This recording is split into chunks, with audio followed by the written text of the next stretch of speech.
How to send large videos through email. So now head over to your gallery application and then tap and hold the video that you want to send. Now select the share icon, which is found on the panel below. Then swipe to your left and then choose Drive.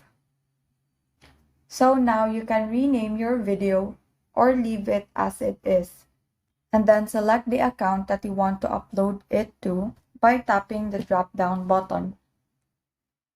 And you can also select the location of your video by tapping the drop-down arrow under Folder.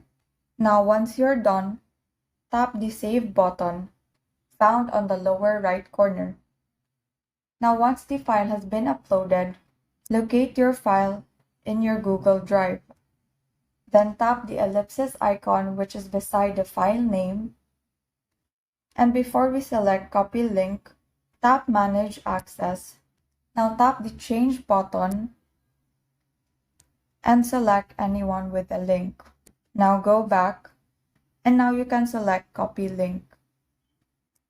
Once you've copied the link, you can now open the Gmail application and then tap the Compose button located on the lower right corner.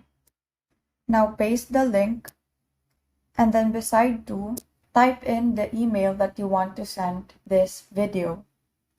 Once you're done, you can now hit the Send button located at the top. And that is how you send large videos through email. Thank you and have a great day.